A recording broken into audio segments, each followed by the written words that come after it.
I bought a house after 10 years of hustle. Then my parents took me to court.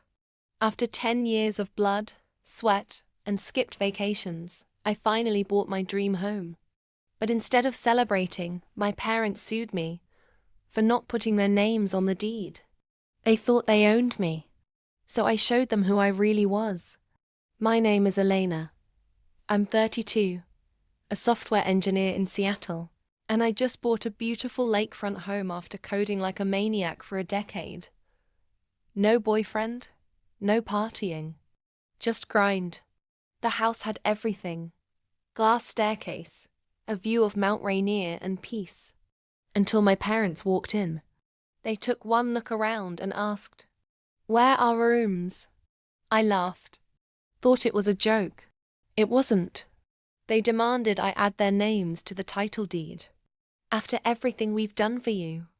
Mind you, they never paid my tuition. Never helped with rent. They actually charged me $300 a month to live in my old room after college. I politely said no. They left that night with tight jaws and silent fury. 3 weeks later, I got served. They were suing me for emotional damages and entitlement to shared property as next of kin. Yep, they claimed I promised them a house for raising me. I didn't cry. I got to work. I posted a video. When you work your whole life to buy a home, and your parents sue you for it. Within 72 hours, it hit 1.2 million views. I showed the court summons, the lawsuit, their text messages demanding money in exchange for birthing me. The comment section blew up. People started digging. Turned out my parents had a pattern.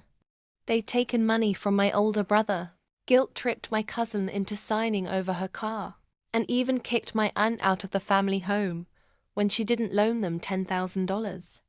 But it gets better. With the help of a pro bono lawyer from an online women's group, I filed a countersuit for defamation, emotional distress, and attempted extortion. But the real twist: my parents didn't know I'd already been working on a documentary with a filmmaker friend. Parents who demand payback. Their lawsuit became the final chapter. And guess who agreed to feature it? Netflix. They showed up in designer clothes, ready for drama. What they didn't expect was a full courtroom, news cameras, and a lawyer who played their voicemails on loudspeaker. "We should be compensated for raising a daughter like you." The judge dismissed their case immediately and greenlit mine. They owe me $85,000 in damages and are now under investigation for welfare fraud thanks to tip-offs from the viral video. I bought that house to find peace. But what I found instead was power. Not just over property, but over my past. Think your family drama is wild? Think again.